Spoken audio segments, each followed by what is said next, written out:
Good day everyone, good morning. Today, I am your subject teacher. I am Marites Elevera. Then, I will explain to you what is our topic for today. So, first, let's us pray before we start our topic for today. Amen. So, before we start our topic, I will, I will going to use my headset because it's so noisy in the background. Pasensya na po. So, our topic for today is quadratic equations. Do any know what is quadratic equation? So, there is none. So, I will explain to you first what our objectives for today. So, as a students, you have to analyze what is quadratic equations and apply the formula accurately.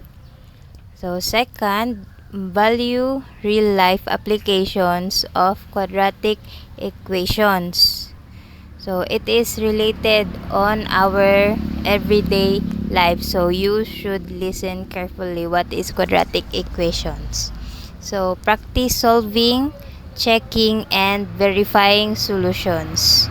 Kasi, kapag may isang mali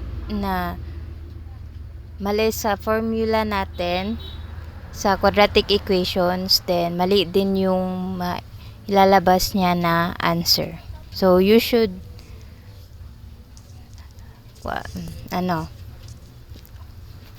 you should listen carefully and kailangan natin ilagay yung step-by-step solution ng quadratic formula sa quadratic equations. So, have you ever wondered how high a basketball goes when it's shot? And when a rocket will land back on Earth, and how businesses find their break-even points. So, have you ever wondered why explain this? Because it is related on our topic for today, the quadratic equations. So, quadratic equation explain to you why it is related. So, what is quadratic equations? So, the standard form of quadratic equation is always have ax squared plus bx plus c equals to 0 and a, b, c are constants. So, if a is not equal to 0, then it is a quadratic. But if a is equals to 0, then it's not a quadratic. And that's so easy. For our first topic, it is so easy. Example. So, first example natin here is 2x squared plus 5x minus 3 equals to 0. So, our constants, a is equals to 2 and b is equals to 5 and c is equals to negative 3. So, easy peasy. So, when we have our quadratic equation, we should have the quadratic formula. Quadratic formula is our go-to solutions tool para malaman natin kung paano gagawin yung quadratic equation niya. Paano i-answer yun? So, x equals to negative 5 plus minus square root of b squared minus 4ac divided by 2a.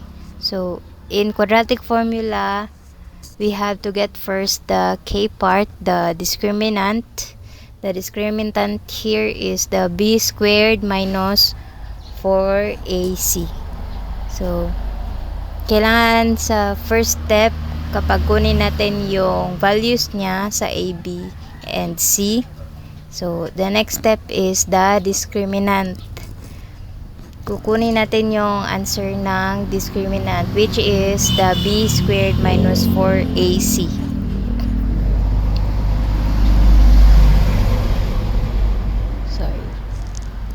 So here is the step-by-step solutions.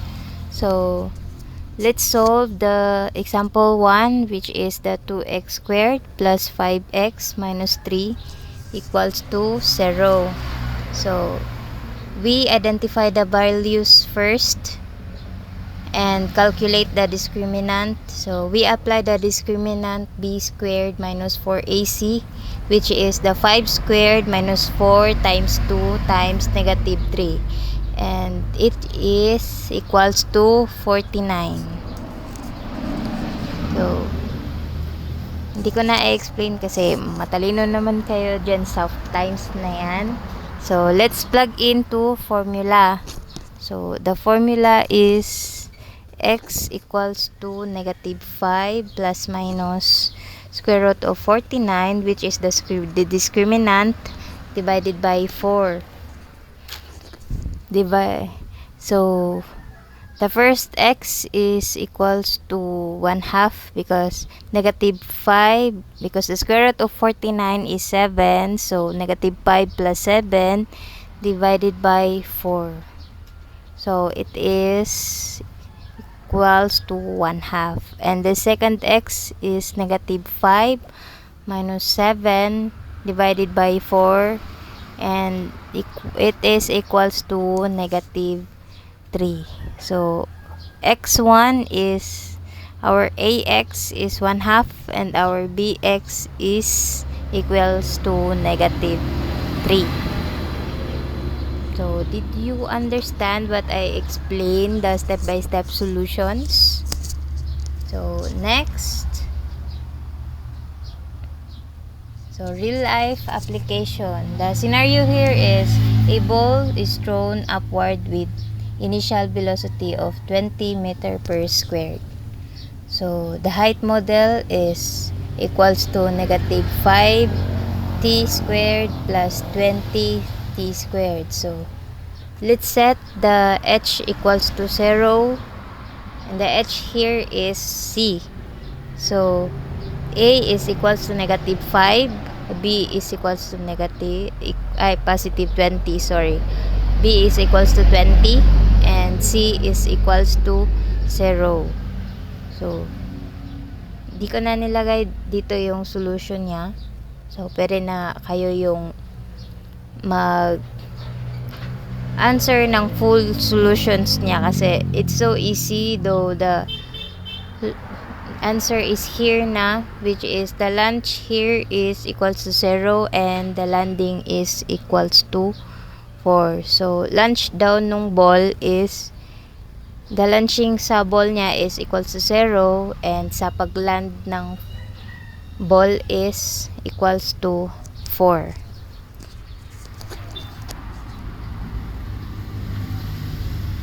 So we have to remember always the quadratic equations have the form of ax squared plus bx plus c equals to 0. So ito yung standard form talaga ng quadratic equations, kasi pag hindi ganito, pwede nyo naman siya i-convert to standard form. So second, the quadratic formula works for all quadratic equations. So lahat daw ng quadratic equations susolusyonan ng quadratic formula kapag ilalagay lang natin yung mga tamang values ng A, B, C, then makukuha natin yung answer na tama. So third is they model real world problems in sports, businesses, and engineering. So yung have you ever wondered, it is related here na model talaga ng quadratic equations, masusolusyonan ng mga sports, businesses, and engineering. So, fourth is always write steps clearly and verify your solutions.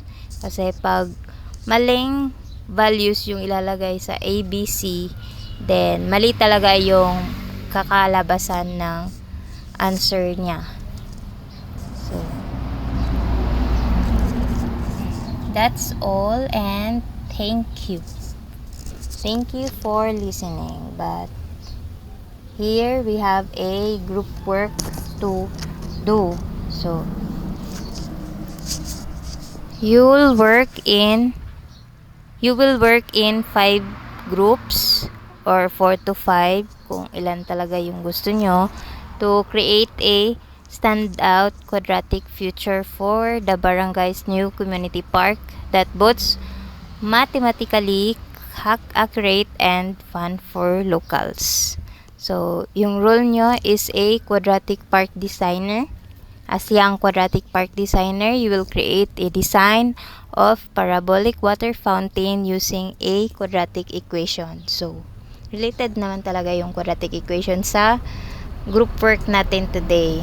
So, the quadratic equation here is y equals to negative 0.5x squared plus 3x. So, hahanapin nyo to calculate the vertex and roots and prepare a 1-page plan in a 3-minute pitch. So, the parabolic water fountain should have width of 6 meters and height of 4.5 meters to create a water stream that creates soothing sounds. So, sa Barangay's new community park natin, kailangan yung height niya is 6 meters lang, ay 4.5 meters, and yung width lang niya, yung kalaki lang niya is 6 meters. So, you'll present your design to the barangay council and classmates on how it fits the park's needs. So, you'll be graded on how it shows the mathematically accuracy and functionality and community creativity. So, if you understand the quadratic equation I explained earlier, then this group work is so easy for you to create. And that's all for today. Salamat sa pakikinig.